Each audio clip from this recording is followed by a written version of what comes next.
प्रहलादपुरा के अंदर आज चामू की नवनिर्वाचित प्रधान गुड्डी देवी मेघवाल के प्रधान निर्वाचित होने के उपलक्ष्य में आप सबने मिलके इस जानदार शानदार सभा का आयोजन किया। मैं गुड्डी देवी, इनके परिवार और नवनिर्वाचित उप प्रधान भाई लक्ष्मण जी, गणपत जी, भाई मोती और इन सबको जिन्होंने जानदार शानदार कार्यक्रमों का आयोजन किया, मैं धन्यवाद दूंगा उमेदाराम जी को कि जब चामू प्रधान का मामला था उन्होंने रात और दिन एक की और ये राजस्थानी नहीं पूरे देश के अंदर एक नया इतिहास बना कि नरेगा में काम करने वाली मेघवाल समाज की बेटी इस देश में पहली महिला प्रधान बनी जो नरेगा के अंदर मजदूरी करके अपने बच्चों का अपना जीवन यापन एक स्वाभिमान के साथ कर रही है। भाइयों, मैं धन्यवाद दूंगा आप सबको, चामू के इलाके को, कि 5 सीट राष्ट्रीय लोकतांत्रिक पार्टी को जिताई और 2-3 जगह बहुत कम अंतर से आरएलपी पार्टी हारी। मैंने भी आपके बीच उपस्थित होके आरएलपी के लिए समर्थन मांगा था और आप सबने मेरा मान और सम्मान रखा। इसलिए मेरी इच्छा थी कि जिस तरह भाई राजूराम खोजा के बावड़ी में बड़ा भव्य कार्यक्रम आयोजित हुआ, चामू के अंदर भी गुड्डी देवी के लिए भी आप सब लोग आए, उसको मजबूती प्रदान करें। मैं सबको धन्यवाद दूंगा कि आप सुबह 12 बजे से लगातार टिके हुए और शेरगढ़ विधानसभा क्षेत्र के अंदर अगर आपने इंतजार सीख लिया तो 2023 के अंदर शेरगढ़ में वो परिवर्तन होगा, कांग्रेस और भारतीय जनता पार्टी कोने में बैठे मिलेगी। ये मुझे नजर आ रहा जो सुरक्षा दे। मेरे साथ यहाँ उपस्थित आरएलपी के प्रदेश अध्यक्ष और भोपालगढ़ के विधायक पुखराज जी, भाई राजूराम बावड़ी प्रधान, लॉआउट के प्रधान भागरी जी बेनीवाल, ओशिया के पूर्व प्रधान भोमाराम जी, भाई लक्ष्मण जी उप प्रधान और तमाम जो नेतागण मेरे साथ इस कार्यक्रम के अंदर उपस्थित हुए और चामू और शेरगढ़ और बालेश्वर से जो नौजवानों की टीम के साथ तमाम जनप्रतिनिधि, आज साजियों का बड़ा सावा है। आपने 11 तारीख की बात कही और लोकसभा भी चल रही है, फिर भी आज मुझे पता था कि मैं अगर आज यहाँ नहीं पहुंचा आप निराश हो जाओगे। मुझे आपको निराश नहीं करना था, इसलिए दिल्ली से यहाँ आया हूँ। वापिस घूमता घामता परसों सुबह मुझे दिल्ली के अंदर आपके लिए पार्लियामेंट में बोलता हुआ हमेशा आप देखोगे, जिस तरह रोजाना किसानों की समस्याओं के लिए देश की सरकार का ध्यान आकर्षित करवाता। भाइयों, आजादी के 70 साल बाद आज हमें हमारा जीवन यापन करने के लिए अगर सरकारी तंत्र की ओर देखना पड़े, हमें मुफ्त दवाई की ओर देखना पड़े, 500 रुपए की पेंशन पे कई परिवार आधारित है, रोजगार नहीं है, बेरोजगारी से तंग आके किसान के बेटे आत्महत्याएं कर रहे हैं, किसान के बेटे नौजवान अपराध की दुनिया के अंदर जा रहे हैं। आजादी के 70 साल बाद किसान कर्जे के बोझ के तले आत्महत्या कर रहा है। थाने तहसील कचहरी के अंदर हमें न्याय नहीं मिल रहा है। सरकार की तरफ टकटकी लगा के देखते हैं। इस क्षेत्र के अंदर आप एक बार कांग्रेस को जिताते हो, एक बार भारतीय जनता पार्टी को जिताते हो, लेकिन दुर्भाग्य इस बात का है किसी ने शेरगढ़ की सुध नहीं ली। और सबसे ज्यादा पिछड़ा इलाका ये शेरगढ़ विधानसभा क्षेत्र, राजस्थान के जो प्रमुख 10-15 विधानसभा क्षेत्र जो पिछड़े हुए हैं उनमें शेरगढ़ का भी पिछड़ेपन पे नाम आता पूरे राजस्थान के अंदर। इसके लिए अगर कोई जिम्मेदार है, यहाँ के जनप्रतिनिधि जिम्मेदार है, जिन्होंने लंबे समय तक मंत्री भी रहे, विधायक भी रहे, और अभी भी आपके यहाँ पे जो विधायक है वो सत्ता पक्ष से आते हैं। एक वीडियो देख रहा था मैं, किस तरह थाने के अंदर धरना देना पड़ गया।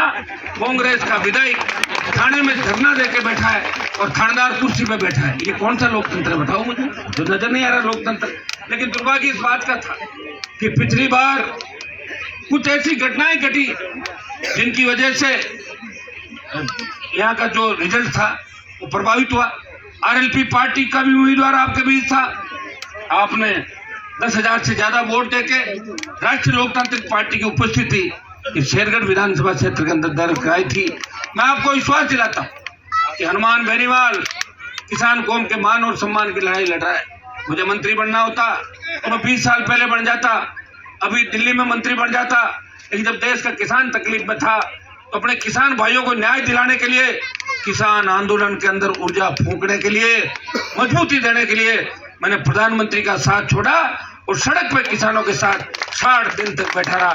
भाई देश का एकमात्र सांसद था तो सड़क पे अपने किसान भाइयों के लिए बैठ के उनके मान सम्मान और स्वाभिमान की लड़ाई लड़ा था। और जब सड़क से उठा तो सीधा लोकसभा के अंदर गया, राष्ट्रपति का अभिभाषण का विरोध किया, प्रधानमंत्री के बजट का विरोध किया। और जब तक कृषि बिल वापस नहीं हुए, जब तक सरकार झुकी नहीं, हनुमान बेनीवाल इसी तरह सरकार का विरोध करता नजर आया। और आखिर में किसान भाइयों की जीत हुई और दिल्ली की सरकार को झुकना पड़ा। ये देश का बहुत बड़ा आंदोलन था जिसके अंदर कई लोग नेता बन गए और कई घर बैठ गए, कई दुकानें बंद हो गई और कई नई चालू हो गई देश के अंदर। ये आपने देखा होगा सारा। लेकिन भाइयों, मैंने कभी ये नहीं सोचा कि मुझे मंत्री बन के मुझे मेरे परिवार को आगे बढ़ाना, मुझे आगे बढ़ना। राजनीति के अंदर हर व्यक्ति यही चाहता है। प्रधान एमएलए बनना चाहता है, एमएलए मंत्री बनना चाहता है, और मंत्री अगर लंबे समय तक रह जाए तो मुख्यमंत्री बनने की उसकी इच्छा होती है।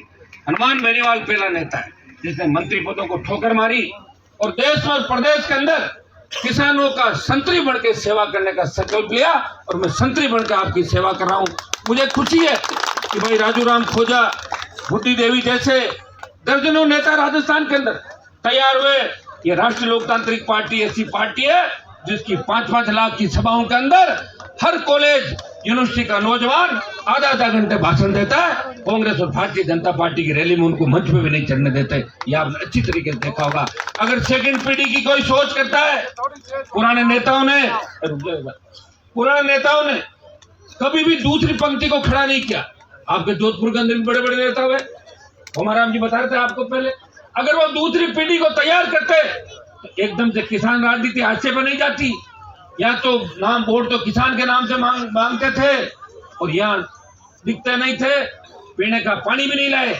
अगर राजस्थान नहर का सिंचाई का पानी जोधपुर, नागौर और बाड़मेर की धरती पे जिस तरह नर्मदा का पानी अभी चल रहा है, अगर आज से 50 साल पहले पानी आ जाता तो यहाँ के किसान के बेटे बेटियां भी जर्मनी, इंग्लैंड और अमेरिका के अंदर पढ़ते और यहाँ की धरती सोना उगलती।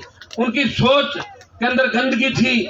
उन्होंने कभी नहीं चाहा कि चामू, ओसिया और लोहाउट का कोई किसान जयपुर की विधानसभा देखे और दिल्ली की लोकसभा देखे। वो तो ये चाहते थे हम 5-7 साल में आए और हमारे जूते लोगों से उठवाएं, तैयार नहीं होने दें। अगर होशियार हो गए तो हमारे बेटे पोतों की, भतीजे भतीजों की जय जयकार कौन करेगा। इसलिए आपको नेता नहीं बनने दिया, किसी को भी न नेता बनने दिया, न अधिकारी बनने दिया, न शिक्षा के मामले में आगे बढ़ाया, उन्हें विकास किया। उसी का परिणाम था कि मारवाड़ शिक्षा के क्षेत्र में पीछे रह गया। नेता हमारे मजबूत थे लेकिन वो 3 नंबर और 4 नंबर की लड़ाई लड़ते थे। मुख्यमंत्री थूकता था तो अपनी हथेली आगे कर लेते, उसका थूक अपनी हथेली में ले लेते थे। ये काम यहाँ के मारवाड़ के नेताओं ने किया, इसलिए किसान कौम राजस्थान के अंदर पिछड़ गई। भाइयों, आप इतिहास उठा के देख लो। आज शेखावाटी के अंदर मैं जो बात कह रहा हूँ ऐसे ही नहीं कह रहा हूँ, ये तो सोशल मीडिया के माध्यम से आप रोज इस बात को सुनते भी हो। आज सीकर जूनियरों के इलाके, वहाँ कोई बड़ी जमीनें नहीं लोगों के पास, हम उनसे अच्छी खेती करते हैं, लेकिन पढ़ाई को उन्होंने 50 साल पहले अपनाया। वहाँ के नेताओं ने, वहाँ के उद्योगपति जो बाहर चले गए, मारवाड़ी जो लोग थे, उनके साथ मिलकर नए कॉलेज, यूनिवर्सिटी, इंस्टीट्यूट खुलवाए, बच्चे आगे निकल गए। हनुमानगढ़ गंगानगर के अंदर नहरी इलाका था, वहाँ का किसान मजबूत हो गया, लेकिन मारवाड़ का किसान, मेवाड़ का किसान कमजोर रहा। अंग्रेजों के राज के बाद जागीरदारी प्रथा, उसके बाद अकाल का साया, हमेशा अकाल पड़ा और फिर नेताओं का धोखा, हमें उठने नहीं दिया हमारी लोगों ने और पीठ में छुरा घोंपा। उसी का परिणाम था कि लोग थाने और तहसील में जाने से पहले डरते हैं। गरीब आदमी थाने में इसलिए नहीं जाता कि थानेदार पकड़ के बिठा लेगा 151 में और ये डंडे मारेगा 4। ये स्थिति मारवाड़ राजस्थान के अंदर थी।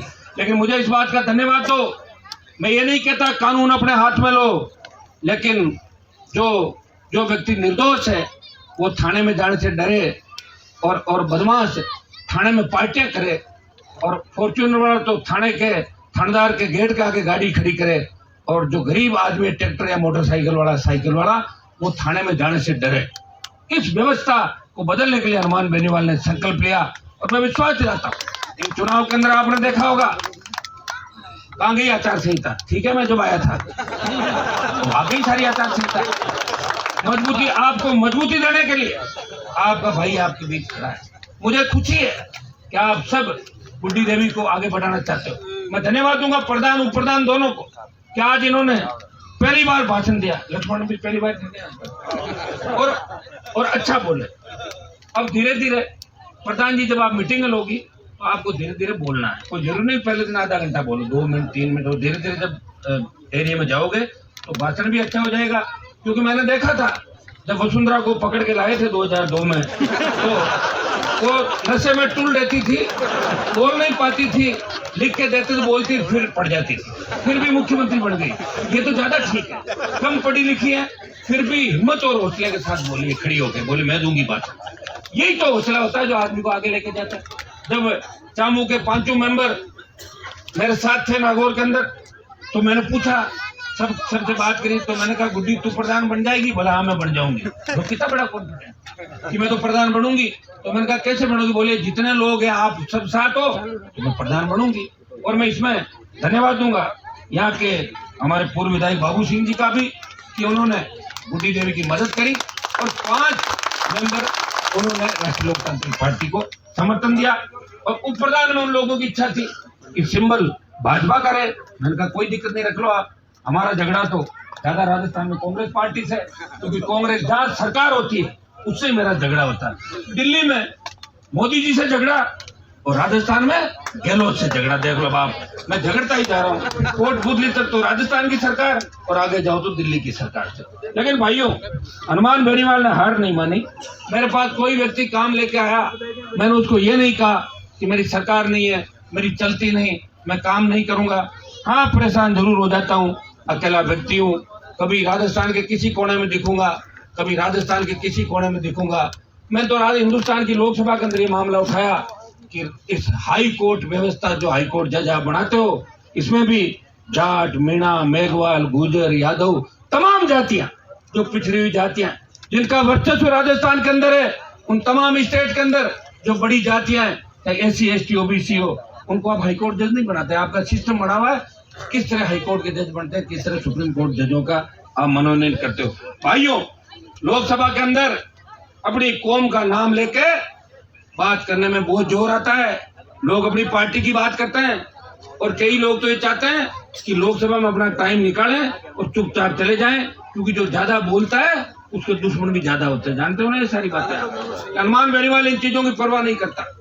मैं स्टेट के अंदर भी मुझे शौक था कि मैं लड़ूंगा मेरे भाइयों के लिए। कौन लड़ेगा? आपको तेजाजी तो अवतार लेंगे नहीं आपके लिए, किसी को लड़ना होगा। मैंने इस राजस्थान के अंदर व्यवस्था परिवर्तन के साथ साथ हुंकार रैलियों के माध्यम से आह्वान किया सरकारों को कि तमाम कर्जा किसानों का माफ हो। 1 लाख करोड़ का कर्ज जो राजस्थान के किसानों के ऊपर है उसको माफ करें। और भाइयों, उन हुंकार का ही परिणाम था कि राहुल गांधी जब कांग्रेस के लिए भाषण देना आया, उसने कहा था कि 10 दिन में हम कर्जा माफ कर देंगे। ये मैंने याद दिलाया कर्ज माफी। और इन नागौर से जब हुंकार भरी तो मध्य प्रदेश के अंदर किसानों का बड़ा आंदोलन हुआ। सीने पे गोलियां खा के वहां के किसानों ने इस कर्ज माफी का आंदोलन को हवा दी। मध्य प्रदेश के बाद महाराष्ट्र, उत्तर प्रदेश, पंजाब और राजस्थान के अंदर कुछ कर्जे माफिया भी हुई, लेकिन पूरा कर्जा किसानों का माफ नहीं हुआ। इसलिए कांग्रेस कल रैली कर रही है। इसके बाद हम बात करके जोधपुर की धरती से इस बार बड़ी हुंकार भरेंगे कि गहलोत सरकार और राहुल गांधी जो बात कह के गए थे कि कर्जा माफ करेंगे, किसानों का संपूर्ण कर्जा माफ हो, मुफ्त बिजली राजस्थान के किसानों को मिले, आधी दर पे घरेलू उपभोक्ताओं को बिजली मिले, टोल मुक्त राजस्थान हो, रोड टैक्स देते हैं। पेट्रोल डीजल की कीमतें कितनी बढ़ा दी आपने, कितने सालों से बड़ी कीमतें ले रहे हो हमारे से। सड़कों की स्थिति क्या है? टोल भी ले रहे हैं, सड़कें भी टूटी हुई है।